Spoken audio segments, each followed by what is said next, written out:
Hey there, legendary souls. It's been a minute.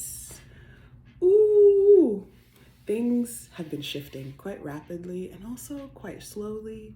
I'm sure you've been feeling this energy because Pluto, I love Pluto. I have Pluto on my ascendant. I am Pluto ruled, technically. And Pluto moved into Aquarius. And right now she going a little retrograde at that 0 degree. And Pluto's effects are far reaching because Pluto moves every 200 and something years. It impacts a multitude of generations anytime it shifts signs. And because of this, it doesn't always shift signs in someone's generation, right? Like, we won't be alive when Pluto moves into Pisces, the next sign after Aquarius. And it's just like, it's kind of blowing my mind that something so astrologically significant is happening now. We're seeing these impacts, everywhere in the world. If you watch the news, if you talk to people, if you're connected to anyone, if you're connected to yourself, you're seeing that there are some shifts that are occurring there's a lot breaking down. There's a lot being destroyed. There's a lot that's just like, it's not working. There are a lot of things that are not working. There's a lot of things that are getting worse. The thing that I want to talk about today is a little series that I'm going to do. I've been doing this YouTube thing for about 2 years now while I've been on a part of my healing journey where I want to share more what I go through, who I am, what I believe in. And there's just been this period the past few months where I'm like, I don't know how to televise the revolution. I don't know how to express the shifts that are occurring within me. But what I can say, what I can express, what I feel like I do have language for is that there is a peace that surpasses all understanding.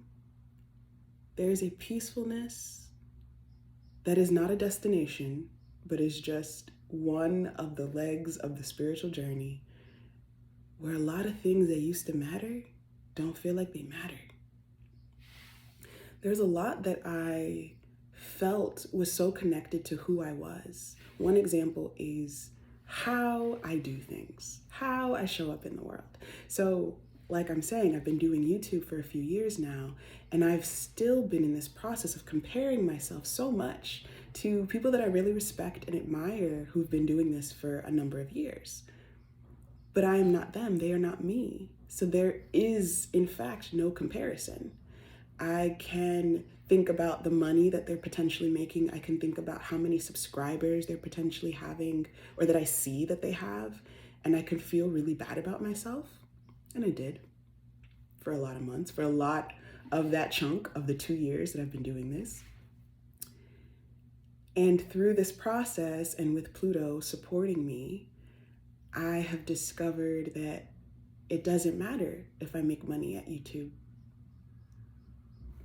It doesn't matter if I have tens of thousands of subscribers or hundreds, or it doesn't matter.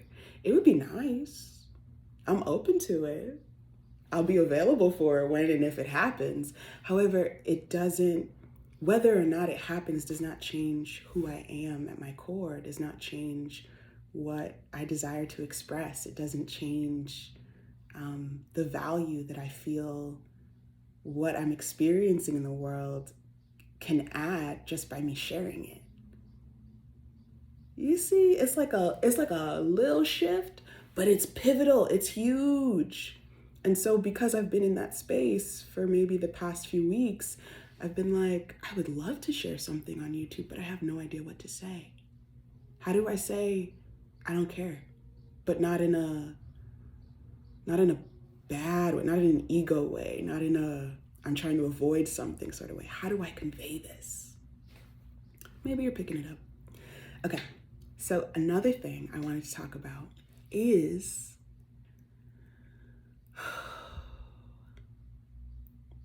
another layer of imposter syndrome that I'm discovering. And I think I'm learning. Okay, so if we define, let's try to co-define imposter syndrome. Imposter syndrome is this experience of feeling a sense of inadequacy, of feeling like there's something wrong with you, maybe feeling a sense of shame, an inherent unworthiness with the blessings that are in your life, with the successes that you have, basically feeling out of alignment with the things that are with you.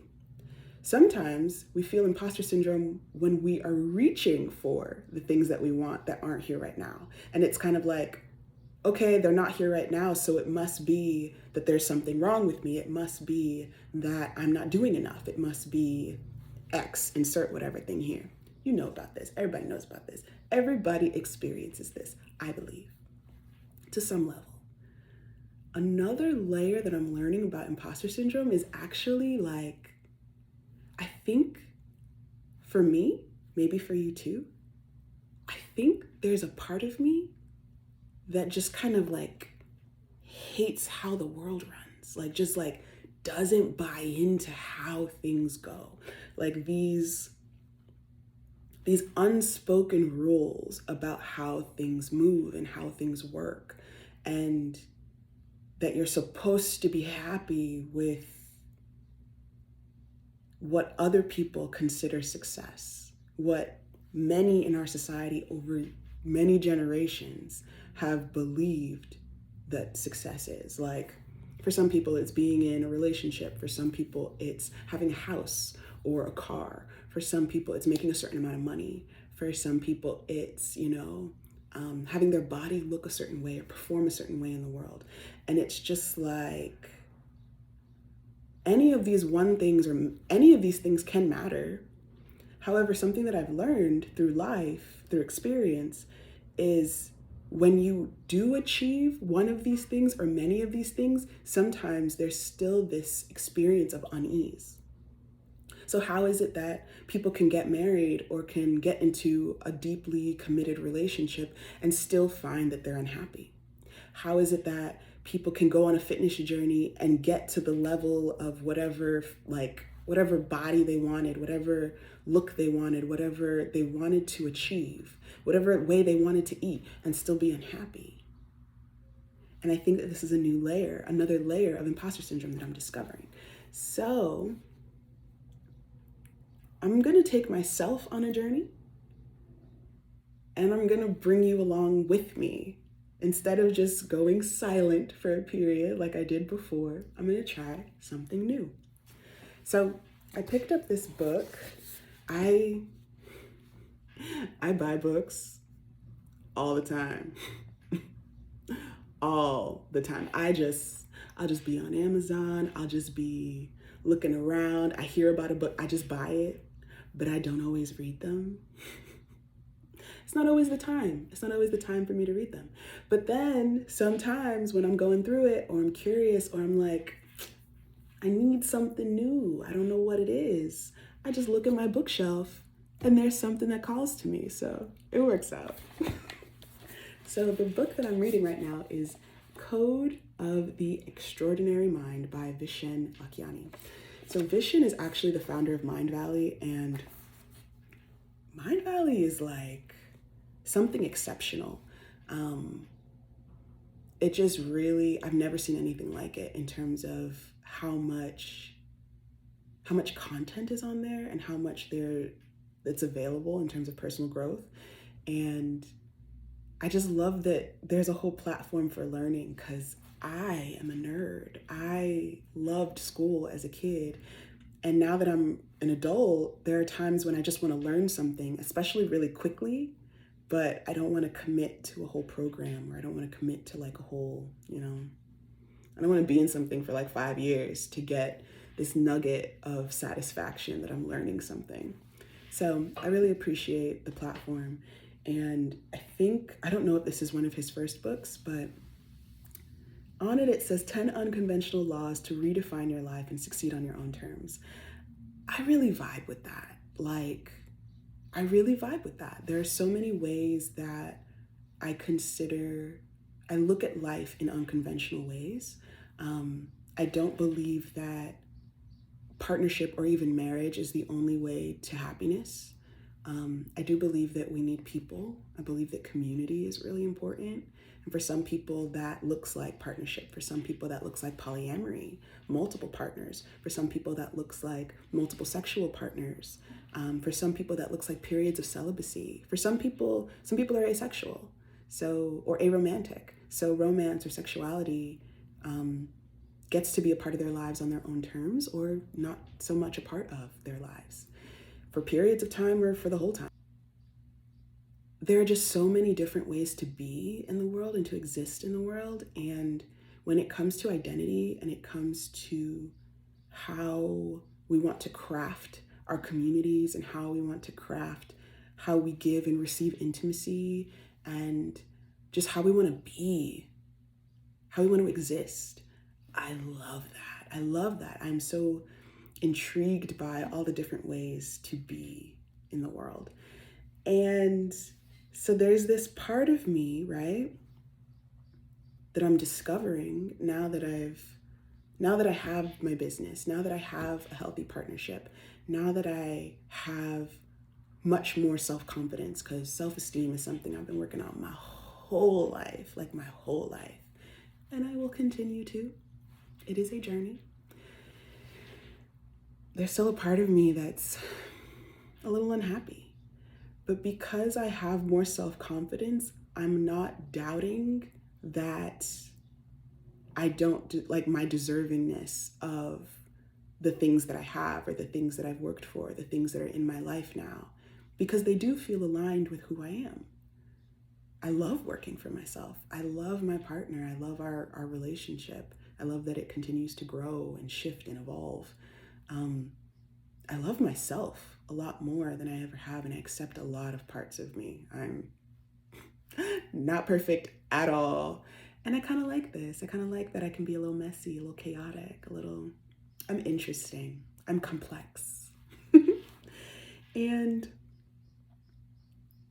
I don't know what to do about or with this part of me that has just been so unhappy. I want this part of me to move in the present moment with me. I feel like it's connected to the past. I feel like it's afraid of something in the future, of not having something. And I don't know any better way to express what this journey is going to be like for me, except to just bring you along. So I started reading chapter 1, and it just talks about all these rules that he calls them rules or bullshit rules. And he talks about all these rules that we seem to have in this world about like how things are supposed to work. But then he goes through and he says that there's all these statistics about all these things that are clearly not working, like how 40 to 50% of US marriages end in divorce, like how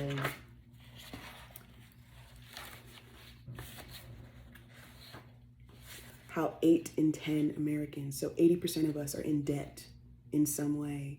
When you think of student loans, when you think of mortgages, when you think of car payments, car notes, there's so much of trying to live. There's so much pressure, right? Of trying to live at a means that is outside of where we are now. And I think it's about like worthiness. I think it's about like, we want to live there. We want to be happy. We want all of that, right? Whew. There's so much about like our bodies and how our bodies feel and what we should be doing and what we should be eating and how we should be moving and how we should be resting. What is rest even, right? Like rest feels like a luxury, and depending on where you are in your journey. And I don't know what this journey is going to hold. And I don't want to pretend to know. And I'm okay with being uncertain, but here is my invitation to you to be on this journey with me. And as I come up with things, as I discover things, as I want to talk through things, I'll be talking with you. So I will see you soon. Bye.